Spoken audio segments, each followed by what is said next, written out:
បាទเป็นមកទល់នៅជននេះគឺជាសកម្មភាពនៅក្នុងសាលារបស់គ្រូគំនីគឺជាជនពិការគាត់ពិការនៅតែលើរទេះរុញនេះប៉ុន្តែគាត់មានគេថាកំណត់ឧត្តមប្រសើរក្រៃពេកណាស់ដែលគាត់បើកសាលាបង្រៀនសិស្សឯកជនដោយមិនគិតកម្រៃមិនគិតប្រាក់អ្វីទាំងអស់បាទលោកគ្រូគំនីជំរាបសួរម្ដងទៀតបាទជំរាបសួរហ្នឹងហើយលោកគ្រូគំនីខ្ញុំចង់និយាយអំពីរឿងស្នេហារបស់លោកគ្រូហ្នឹងហើយបានសេចក្តីថាលោកគ្រូគឺជាជនពិការមើលមកកាយសម្បទាហ្នឹងមិនគ្រប់គ្រាន់ទេ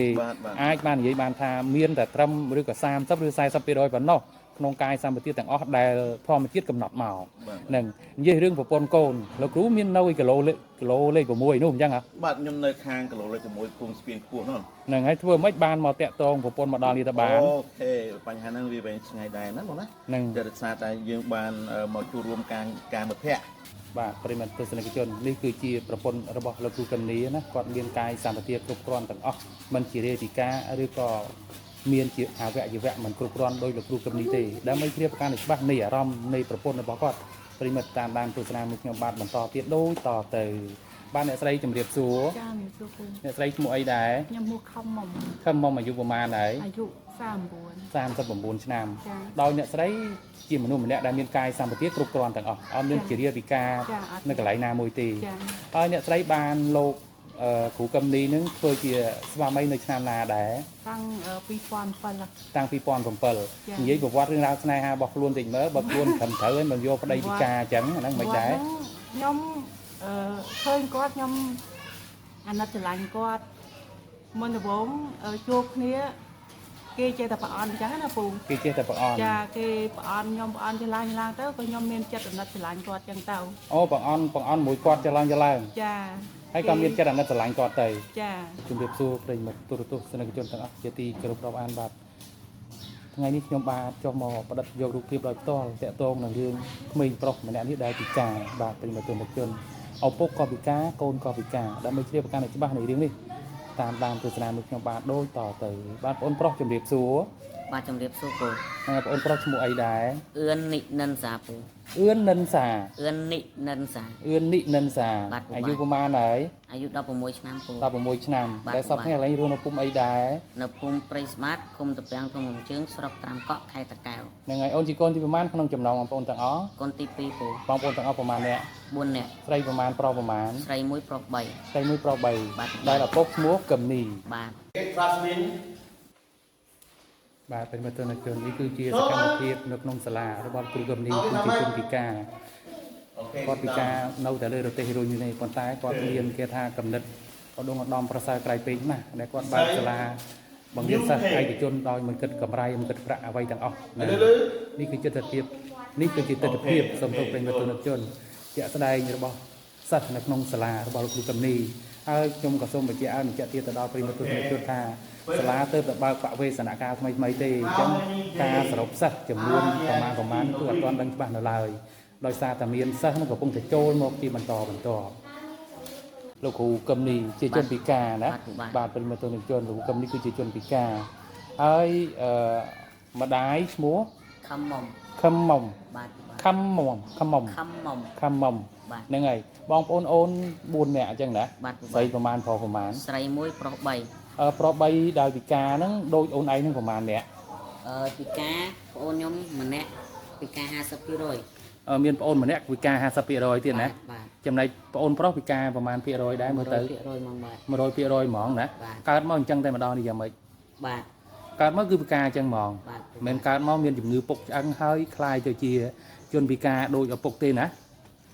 អញ្ចឹងបានសេចក្តីថាបងអូនប្រុសពិការ100%តែម្ដងគឺកាត់តាមឪពុកបេះដាក់ឲ្យមានខុសត្រង់ណាមិនតិចទេអញ្ចឹងណាបងប្រុសជាជនពិការបានទៅសិក្សារៀនសូត្រអីទេរហងៃនេះរៀននៅអនុវិទ្យាល័យព្រៃដពថ្នាក់ទីម៉ានហើយទី9ពូបងអូនជនពិការកាត់តាមឪពុកដូច្នេះបើគិតជាកាយសម្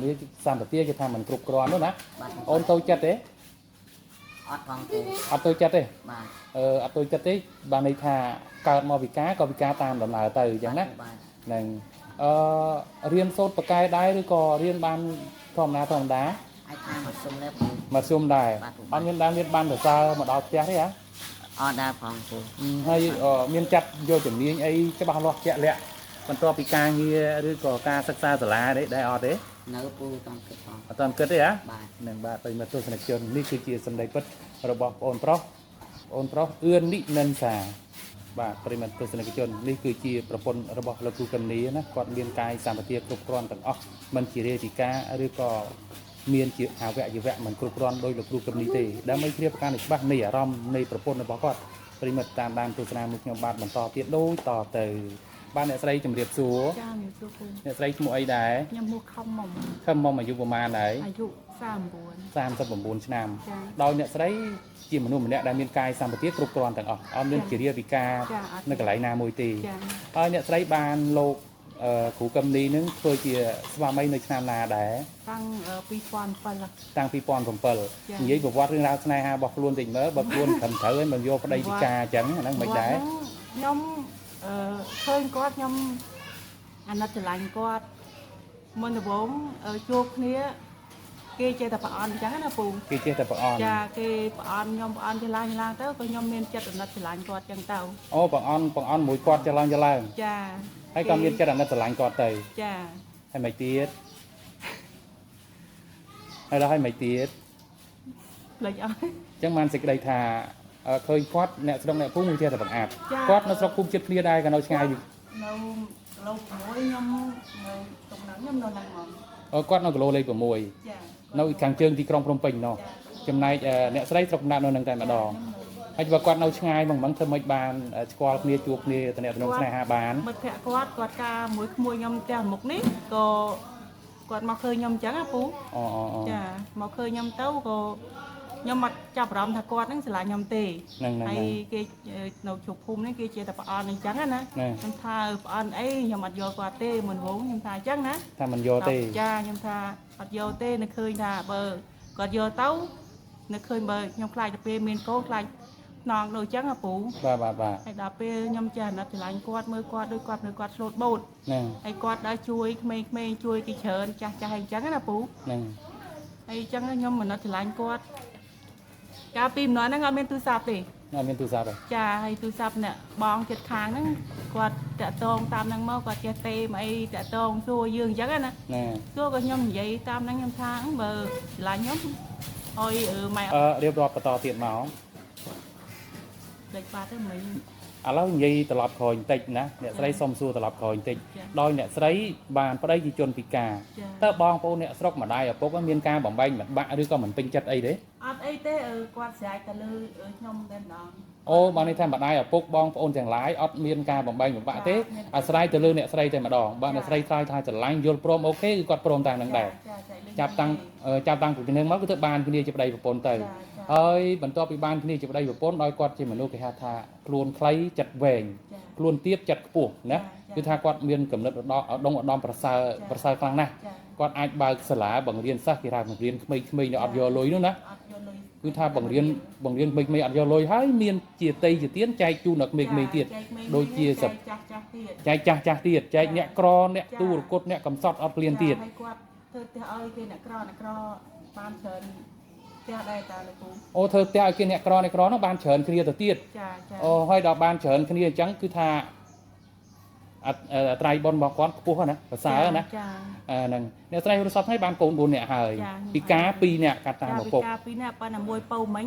អ៊ំដប់តារៀនហើយមួយហ្នឹងដើររួចដែរប៉ុន្តែឆ្អឹងគាត់ក៏អត់សមមដែរ កាត់តាមឪពុកដែរ ចាកាត់តាមឪពុកដែរបើមួយនេះ 100% 100% គឺកាត់តាមឪពុកតែម្ដង ចា បាទប្រិមត្តទស្សនិកជននេះហើយគឺជាទស្សនវិជ្ជាជាក់ស្ដែងរវាងម្ដាយនិងកូន